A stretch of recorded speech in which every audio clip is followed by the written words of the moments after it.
Tonight on the Bigfooty Blues podcast, we gloss over the game against the Bulldogs. We take an in-depth look at the game coming up against Richmond. We take a look at all the latest news and current affairs from the Carlton Football Club. And Numbers drops in for a whirlwind visit. All this and more coming right up. Love, exciting and new. Come aboard. We're expecting you and love,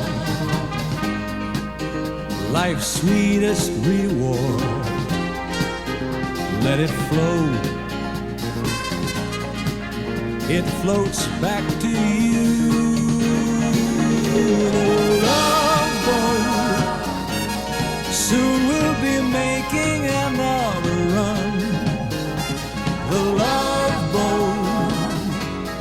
promises something for everyone.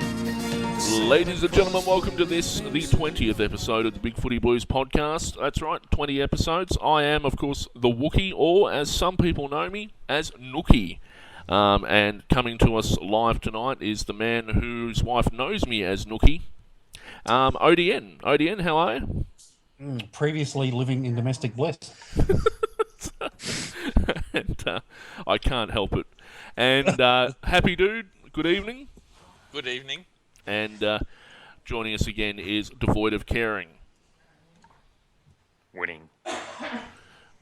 Excellent. So, Devoid of Caring, that was winning for those of you playing at home. Real talk. Highlights from the weekend, guys. Did you have any? No. No, I missed the game. I had a 30th to go to. And then when I saw the score, I didn't want to watch the replay. I saw it. None. Excellent. All right. So, did anyone watch the game on the weekend at all? I watched the game, but again, there's no real highlight once you. It's sort of like it's just sum of all its parts. So even if there were highlights during the game, and I know Zach Tui kicked another one of his running goals, and he's making a habit of it, and I love him for it. It's hard to sit there and talk about.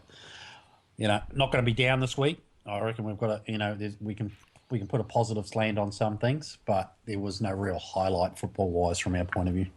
Okay, then. Well, I guess there's no real point in reviewing the Bulldogs game in that case, then, because none of us. Look, I mean, I'm happy to talk about certain aspects of it, such as. Generally, what we've been finding this year is we've been beaten up on by physical teams, and we haven't been quite physical enough. Now, last weekend we were beaten up speed-wise. We were beaten by a team that plays the game that we used to play, and we looked positively slow as a result. So, we're not that slow. We do have a lot of fast players in that team. But it just goes to show what if you've got possession, how you can cut up the opposition and make them look like they're standing still, and that's exactly what the Bulldogs did to us. Slick ball movement and made us look like we were a team full of plotters. All right, so let's. Anyone else got anything to add about the game? No, not really. It really does say get. I don't talk. Oh no, Look, it guys, does. Honestly, Betts, Yaron, Garlett, Armfield, Walker, Simpson in that side, we've got speed, but it's what we're doing with the ball, and it's whether we can get the ball, and they got the ball and we didn't. So, I mean, there's that really sums up. Of course, we can't talk about the game without talking about Judd's injury. He's gone for the season. When did he go down? Judd went down sometime in the third quarter. How about the others? Because I know we got a couple of others as well that game. Watson went down in the second? Yeah, about the second. At the same time he went down, Waite was hobbling, and I'm thinking, okay, which one of those is going to be subbed off? But Waite stayed on, and Watson got subbed off, and Garlett went down in the last, I think. Yep, that's right. Yeah, it was before the last because we had nobody on the bench. We only had one player on the bench. That's right. Yeah, for the whole last quarter. Late, wasn't it? And look, it's not so much the last quarter. You expect us to run out of legs, and we did. But it's what happened the previous three quarters where we just could not get ourselves into that game. I mean, we tried, and I want to give the Bulldogs some credit. They're not, it wasn't that long ago that they with a lot of the same players they were playing preliminary finals. When you see that Cooney's back into some sort of form, Gian Siracusa was doing really well and back to his best form.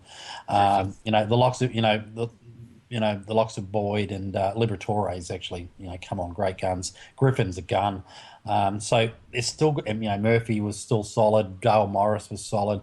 A lot of those old players that everybody used to struggle with were in that side, so they're not as bad as they've looked at times this year.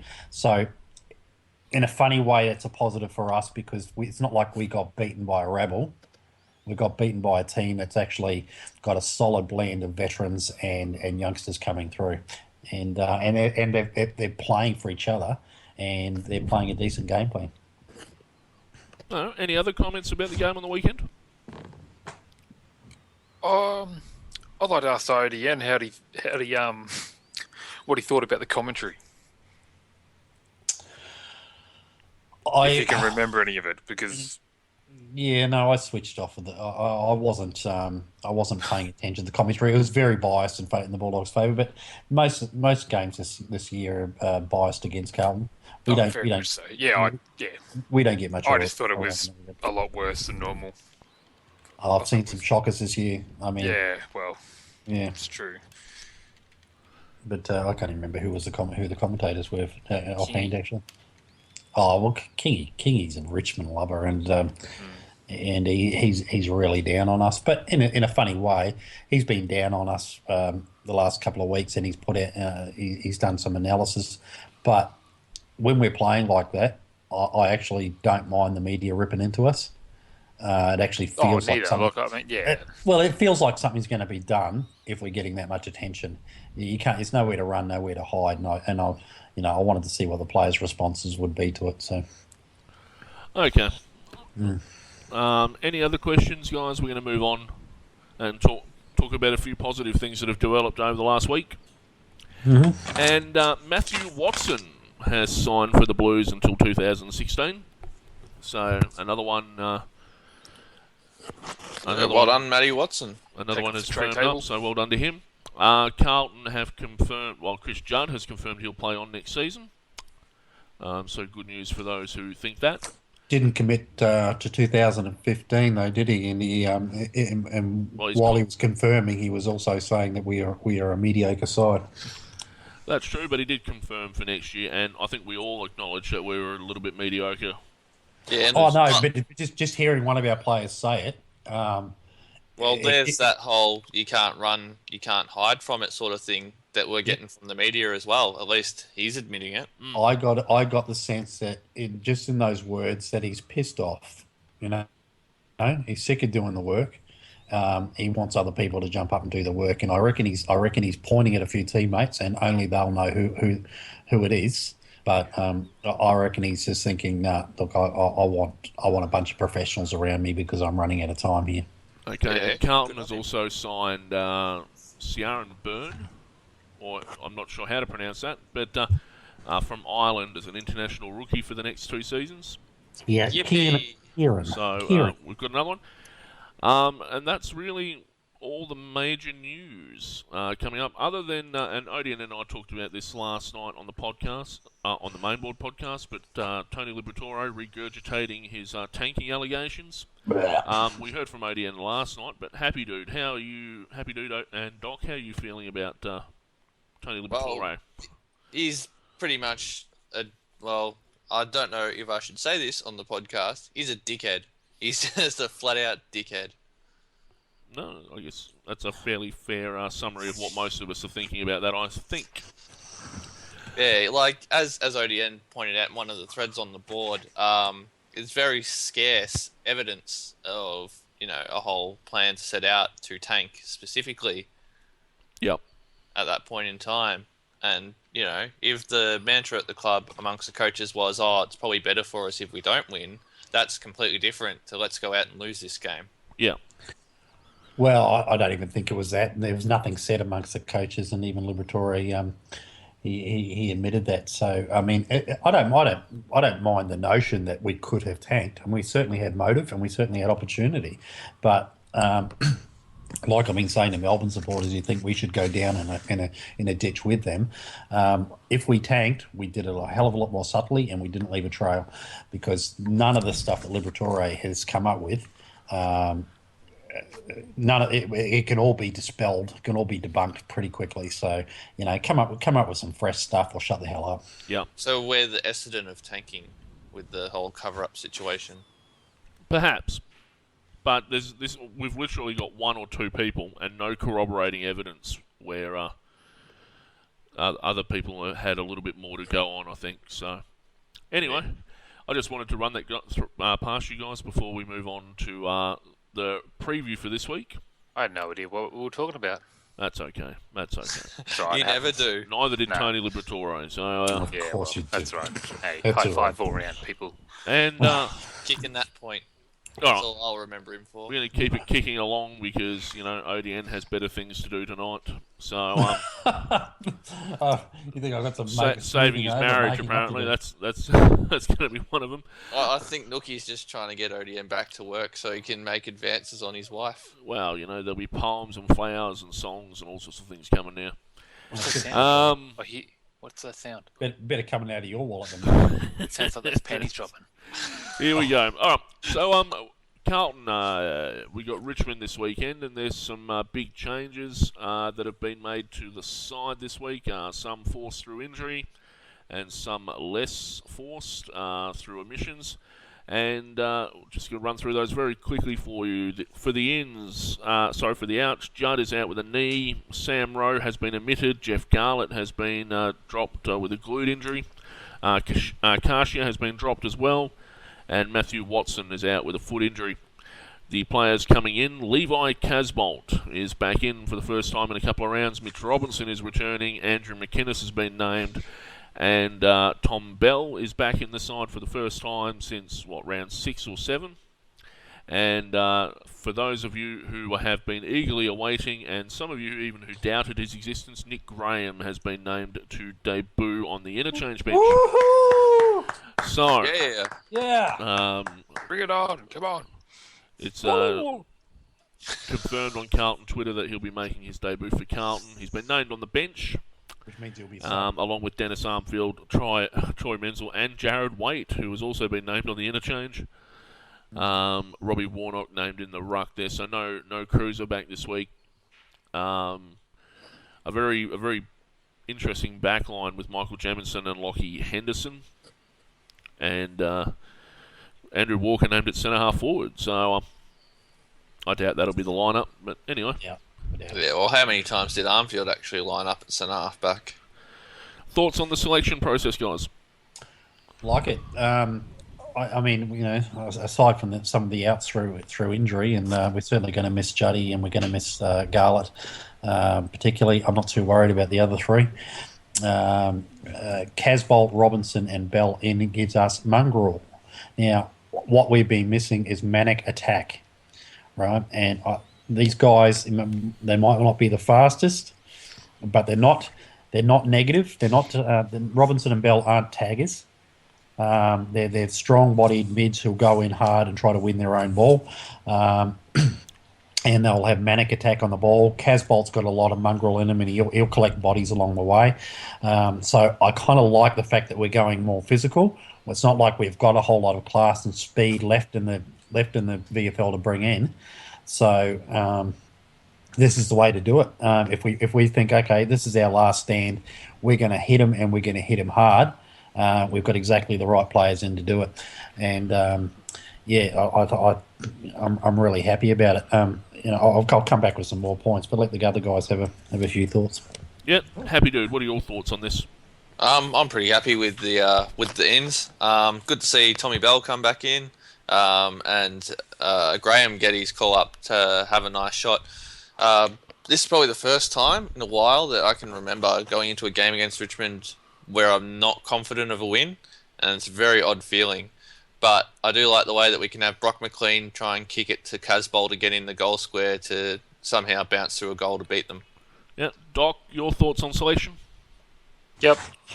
Okay, I've got something I want to say here about Selection, and you might call this my beef of the week when it comes to Carlton, but the swapping around of Sam Rowe and Levi Casbolt strikes me very much as rearranging the deck chairs on the Titanic stuff. And I'll tell you why.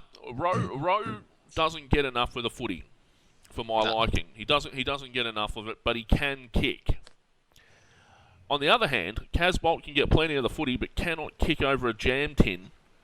Maybe we can get them together and they can have their own sort of love child. Maybe we just need to combine them like some sort of like Levi Rowe with someone machine. who doesn't get the ball and can't kick. Maybe we should get someone who can develop them. With three games to Oh. go and the season basically written off, I would have liked to have seen Mitchell get a run. Yeah, big time. I don't see this rotating policy where if Casbolt sucks, then it's Rowe. If Rowe sucks, then it's Casbolt. We've been doing this all year. And Bring in Mitchell. Casbolt can take marks anywhere, apparently, but inside 50. Rowe can't do anything inside 50. It's just... And he doesn't do enough inside 50. So Isn't Mitchell's problem, though, that he doesn't have the tank? I couldn't And care he's less. slow. I couldn't care less if the guy can run 20 metres. He's got more. He's got more leg on him than Robert Warnock, for fuck's sake. All I'm saying is, if we're going to be riding the season off now, which we basically have with injuries and everything else that's come through and poor performances, if we get into the finals, we're going to get on the back of Essendon being dropped out, which, by the way, will be highly amusing. But if we're going to give these guys a go, surely it is time for the guy don't know why they haven't brought in Mitchell. I reckon they should. It's just they don't think he's ready. He's been stinking it up, hasn't he? Didn't he get dropped to the development league at one point? He got dropped to the development league because we had Warnock playing forward, we had Casbolt in the side, and Hampson was playing as well at the time. Yeah, we had all these other people playing. We had like a billion ruckmen running around the VFL side at one point because we were going with the single cruiser option. Look, I just don't see this rotating Rowe and Casbolt thing as being anything literally other than rearranging deck chairs on the Titanic that is our bloody forward line. Is that you, Jab? I'm just saying. I'm off the Warnock hobby horse for now, and I'm starting to get very annoyed that since Favola left, we haven't been able to develop a key forward. Yeah. Other than 1 year where we had, Andrew Walker, and he's been sent to the back line. The whole process has baffled me. I mean, yeah. Well, we lack forward scoring power, and we're not willing to give our forwards that are in the VFL a crack at it. We spend all year developing Laidler as a forward. We don't play him in the side at all. It really is.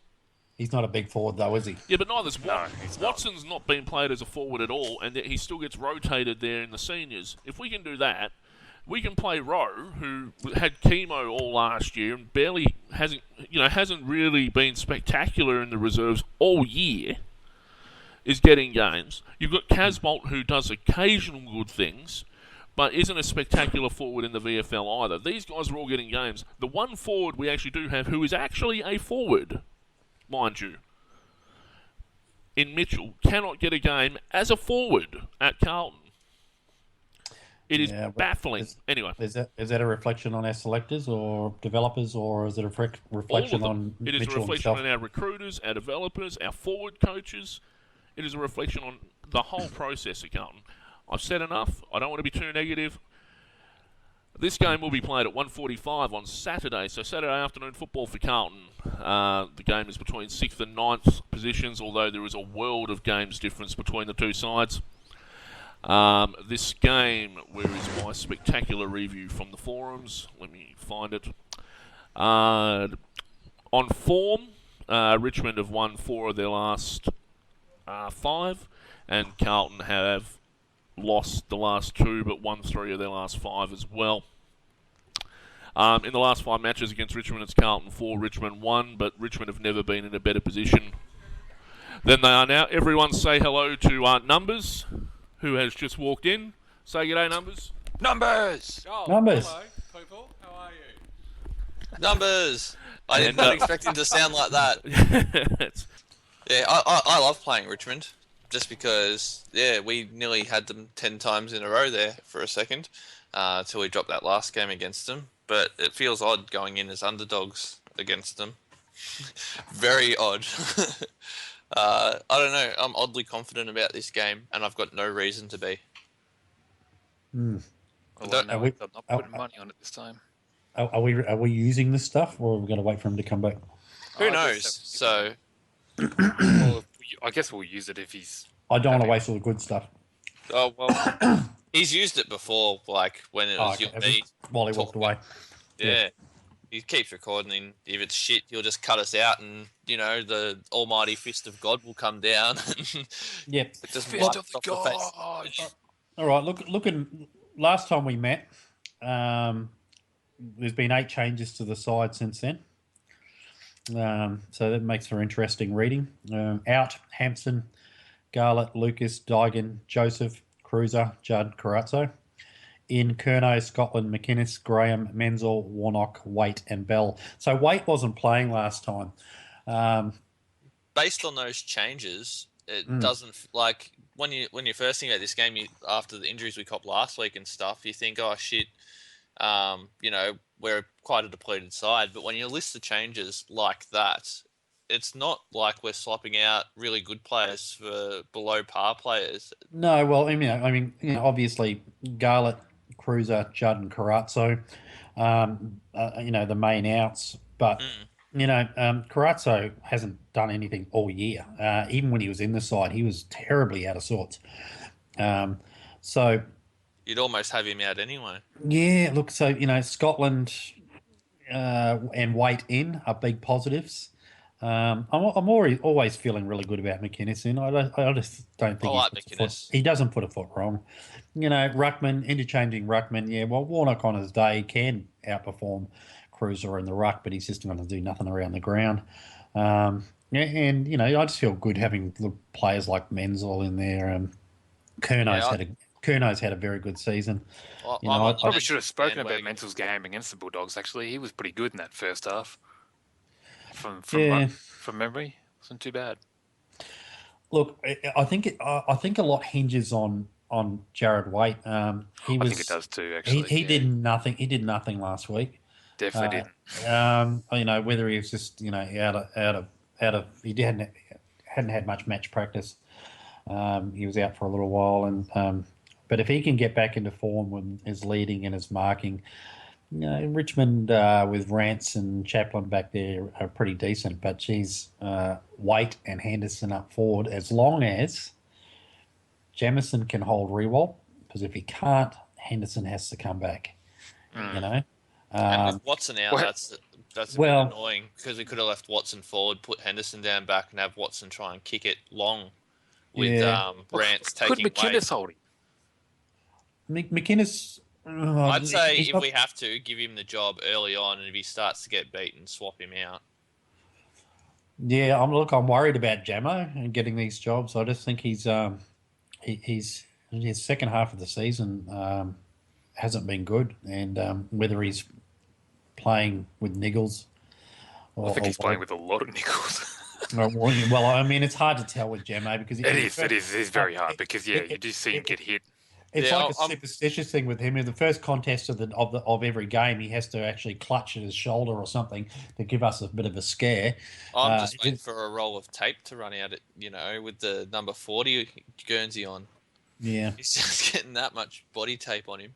Yeah, look, Bootsman's there still. I mean, I was sort of a bit of an advocate for Bootsman getting dropped, but not when Watson's out. We probably need those. We need having the extra spoiler in the side. But it's not so much about how many tall defenders you've got back there, because McInnes and Bootsman are both medium talls, if you know what I mean, as far as those, the sort of the low 190s. But they both can spoil, and Bootsman's got reasonable closing speed. So as long as they're coming across. It's going to come down to the midfield putting enough pressure onto the Richmond midfield to stop that ball coming in easily to Riewoldt. If you can put pressure on and the kicks are coming in hurriedly, then you're going to find that Bootsma and McInnes will be giving Jamison a bit of a chop out and saving, getting in front and stopping Riewoldt from getting to it.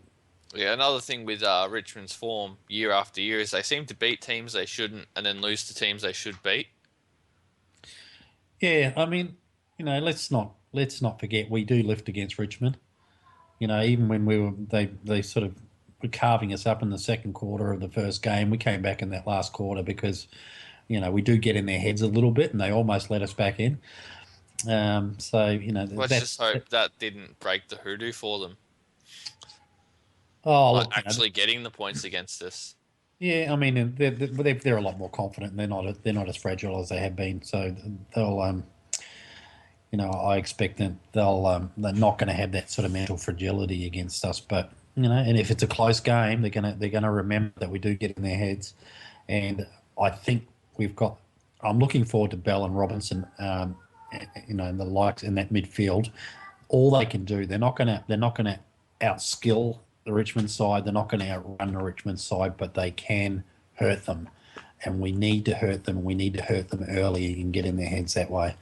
I'm expecting a physical contest. Yeah, definitely. So, I mean, that's what they're just basically the notes I took. Hunting and Packs, manic attack on the ball. And I've been calling for manic attack all year because I see other sides do it and we really don't do it.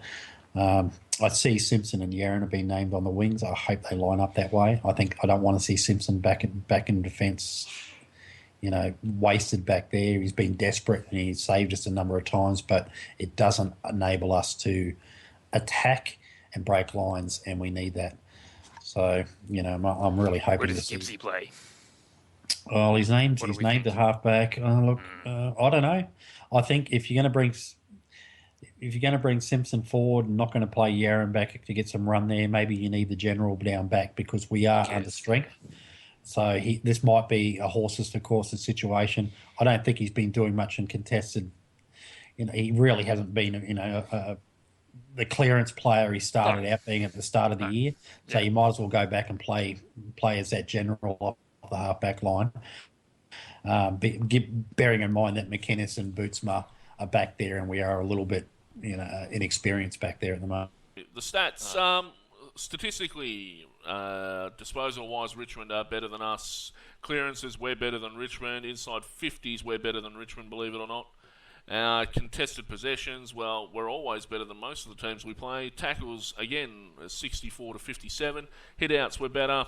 And free kicks, of course, we're behind as we are generally. Statistically, guys, Carlton are a better side overall. But again, this is not unusual for us. It has been the state that we've been in for some time.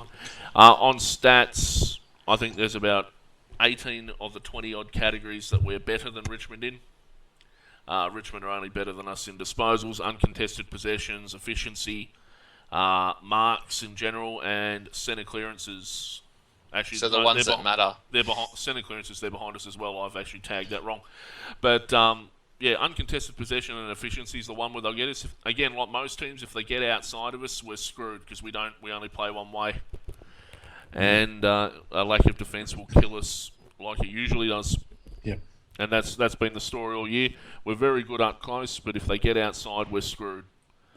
Yep. Yep. That's what we're talking about, having the hard hitters and the tacklers in the side, and the likes of Robinson Bell come in this week. We have to. Yeah, the Bash brothers have to be on this week. We really have to affect turnovers. None of this pussy fucking corralling of players. Excuse me. I'm just channeling Jab again. None of this pussy corralling of players where we actually run up to a player, wave our arms around so that he can't, spot it. Just hoping that he'll do a snap over his shoulder or something. We lose territory. It's a 50-50 ball at the end of that kick, and invariably it goes against us. We have to attack the man, and if they sidestep and beat us once in a while, then so be it. The upside is we do tackle him and he spills the ball. We're often running into our forward 50. And our delivery inside 50 hasn't been the fastest all year. So whatever opportunity we can take to get that ball inside 50 very quickly and allow Betts and Waite and Casbolt and Yaron, if he's up there, the opportunity, the better. All right. Indeed. So next week, apparently, we're going to be looking at the list analysis. We're going to begin analysing the list, whether we do the whole list or part of it next week. We're going to work out, but we're going to start looking at the list since we probably won't be looking at finals at the rate we're going. And cake.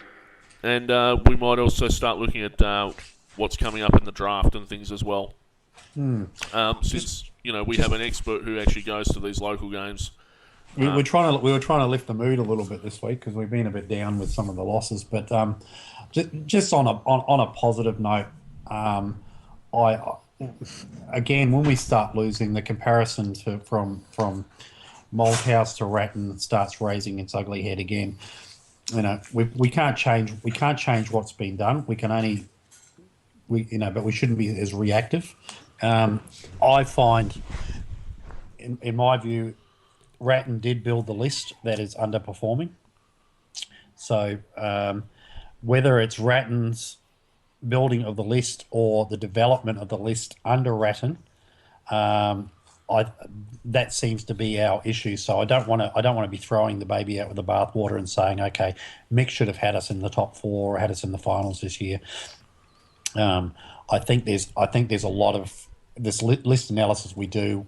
It's going to be a little bit more in depth than that, rather than just say all the players are crap, because I don't think they are. I think we've got some very good players. We just don't have a very good balance, and our development is lacking. Yep, that's a fair call. All right, guys. I guess we're going to leave it there. Chief will be happy. We're going to come in just over half an hour and all. So, shit! He'll probably have a heart attack. Like a chief. And so, who is that guy? He'll be astonished. But guys, thank you very much for coming on. What do you before we do go? What are your tips for the weekend? You expecting a win, loss, massacre? Carlton by 48. Really? That's optimistic. Why not? ODN. Oh look, we've got a check. We've got a shot. I can't go in thinking that we're going to lose. I'm going in there expecting to win, and I'll be disappointed because we've got a side in there who's been pushed. And if they got any fight in them whatsoever, it's going to be this weekend. So this is our one win for the end of the season you were talking about a couple of weeks ago? No, Bulldogs was. Oh, shit. Yeah, so no, I think wherever there's life, there's hope, and I think I'm going to tip Carlton to win. All right. You've seen the wheels fall off the Essendon the Essendon wagon the last few weeks. Maybe they're our one win for the rest of the year. Maybe they are. Doc, what's your thoughts on the win-loss scenario? Probably about 2,000. What? Win or loss? I don't know. Maybe 2,000 draw. Well, just I don't even know what that means. Sucking up airtime, I'll tell you. All right. Somehow. Just before we sign off, Carlton will have their last open training session for the season on Friday. That will begin at 10 a.m. and there will be a barbecue apparently to make you all feel better about us being crap. Nothing cheers up angry supporters like a snag. That will be manned by good quality Carlton people, no doubt. So hopefully you can throw burnt sausages or something at Johnny Barker. For no reason, of course. He's a top bloke, means well, that sort of thing. And if you're planning on going down to watch the reserves this week, if the seniors don't perform, round 18, Northern Blues versus Werribee will be played at 2 p.m. on Sunday at Visey Park. So get down there and support a team that actually has a shot at playing in the finals this year. Yeah, well, I hope not. They're going to be undermanned, aren't they? The half the development side will be playing this week, so you'll get to have a look at the next lot of Carlton people, hopefully. Anyway, guys, thank you very much for coming on tonight. As always, it's been a pleasure. Thank you very much, ODN. Thank you, guys. I love you all. Thank you, Happy Dude, for coming on. You're welcome, Nookie. And thank you, Doc, for coming on. Oh, he's gone. Yeah. Is he still here? He's gone. Sucking air I'm time. in. I'm in. Excellent. I mean, Well, thanks for coming. Sucking down here, time. Thanks for coming on. Oh, is that what that was? Thanks for coming in anyway. And a special heartfelt thanks to Mrs. ODN. Yeah, big shout out to the lovely ladies out there who listening. Was very lovely, and is. If you get time, check out the Big Brother podcast. That's right. And if you do get time, check out the Big Brother podcast. I'm apparently going to come on it this week. Got a really good host, actually. The Big Brother. Look out for that. So apparently Eric Mrs. Beast. ODN's hosting it. Indeed. For a good quality conversation, no doubt. How that happens with Big Brother, I have no idea. And also thanks to Numbers for dropping in and saying hi, and not much else. Job numbers. So we'll see you all on the forums. Soon we'll be making another run. The Love Boat promises something for everyone. You set a course for adventure, your mind on a new romance. And love won't hurt anymore. It's an open smile on a friendly shore.